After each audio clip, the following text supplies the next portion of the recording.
welcome back. Alumni of the Sufre Comprehensive Secondary School are on a mission to raise $100,000 in 100 days in an effort to build a smart classroom. The teachers and students, past and present, of the Sufre Comprehensive Secondary School have set their sights on raising the educational institution to new heights that would enable them to catch up with the rapidly changing world of technology. The school has partnered with its alumni all over the world to put their heads together to raise $100,000 in 100 days with aims of building a smart classroom. The school's vice president, Crescentia Combi, revealed that the initiative received some much-needed help. She said the school has gone to great lengths to ensure that the project is a success. We were fortunate enough to receive some donations from the Taiwanese government and the government of St. Lucia. The devices include interactive televisions, tablets, computers, and projectors. The alumni group, which began with the 1991 graduation year, decided to extend its reach beyond just the 1991 graduating class to help the school create a modern retrofitted room for the ICTs. They have established a GoFundMe page and would like everybody to go to our 100,000 in 100 days page. You can follow us on Instagram. We have a Facebook page, the Family of Sufre Comprehensive Secondary School. We also are putting our ads out there just to create an awareness, to get the public involved in creating something that is ours. Combi explained that the pandemic played a massive role in revealing just how much such an initiative was needed. The COVID-19 pandemic, with the shutdown of schools, really brought home the disadvantage that some students had when it came to their involvement in ICTs. Yes, some of them are online, they have the devices, but to use technology to learn, to engage with devices in that environment has been lacking. They do IT and EDPM, and we try to bring to the classroom, but the 40-minute class, in addition to content, is not enough exposure for many.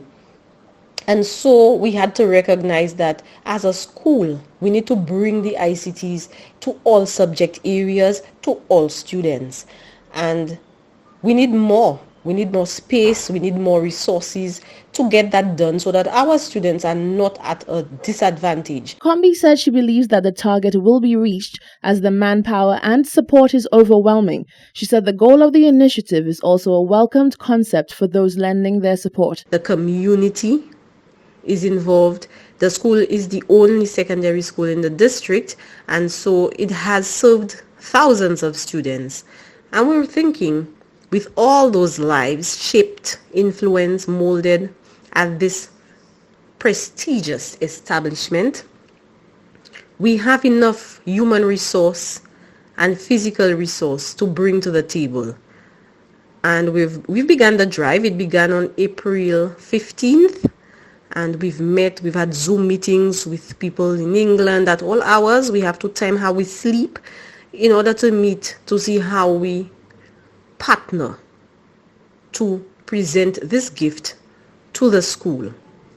It is a show of individual, corporate, and communal responsibility, where we understand that a community raises a child and everybody's contribution impacts the lives of the future. The school aims to create globally competent students who will be able to hold their own on an international scale.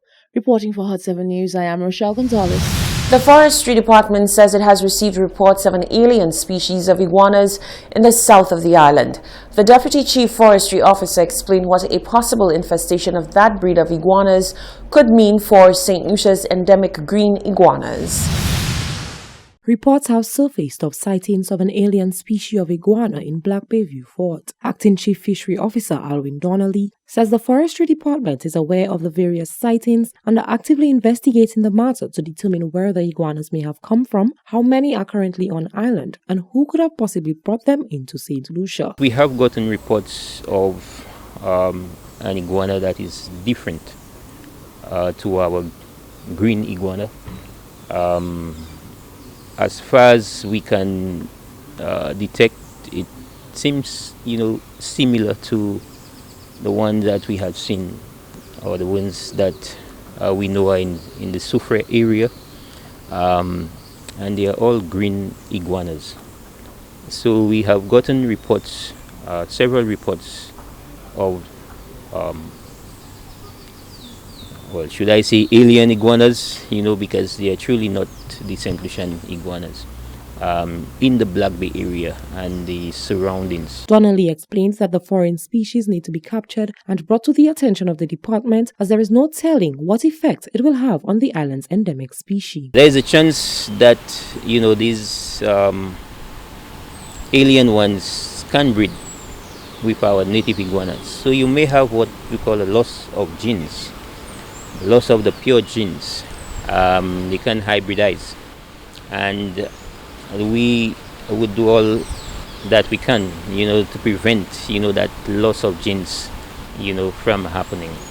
And sometimes we're not sure you cannot always predict what the consequences, of having hybrids. Diseases, could be transmitted, and even from the alien ones, there could be a transmission of diseases that could have negative, impacts, for our wildlife, for our native iguana. He says there are penalties for individuals who are caught bringing in foreign wildlife animals to island without permission. According to the Wildlife Act, any wildlife species that is being brought into the island, that one requires a permit from us, from the Forestry Division, before, or to allow you to bring in, that wildlife species.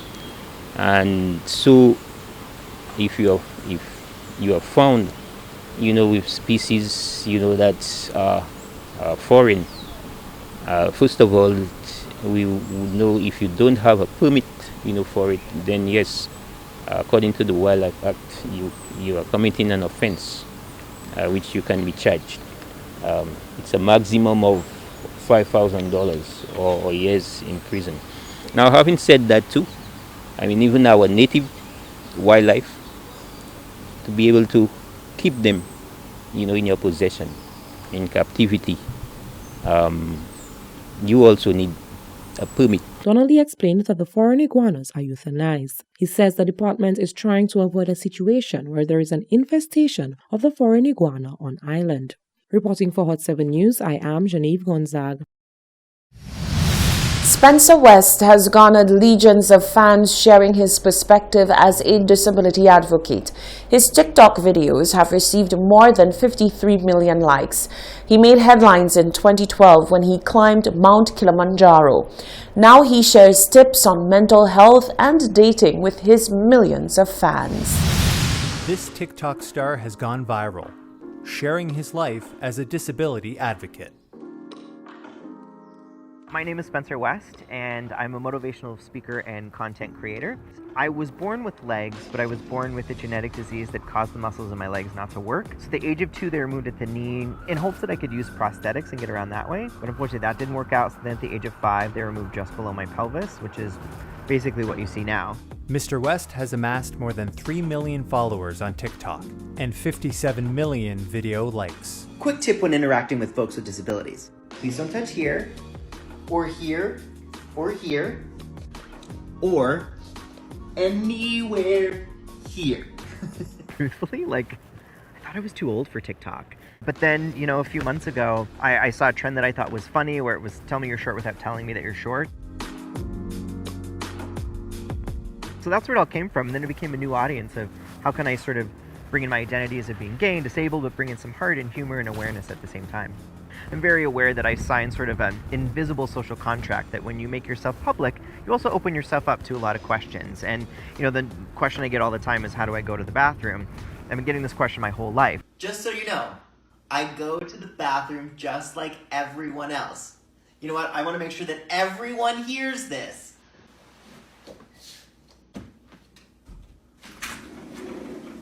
I go to the bathroom just like everyone else! it's sort of trying to lean in and use these as opportunities or humor to educate folks, and then, just being very clear about where my boundaries are for me personally. Mr. West is a touring motivational speaker in his day job and made headlines after climbing Mount Kilimanjaro in 2012. His videos also cover topics like dating and mental health. Have you ever been on a date and didn't know you were on a date? I found out the next day when a coworker said, "Billy wants to know why you didn't kiss him." I was like, oh my God, we were on a date? One of the interesting things about the pandemic is that we're all facing like this global challenge together. It's not just one person, it's literally the entire collective planet. I'm a firm believer in that we're given challenges for a reason. It's looking at that piece first of what are we supposed to learn from all of this, and that's not always easy. And the second part is, I think it's important for us to understand how we need to ask for help.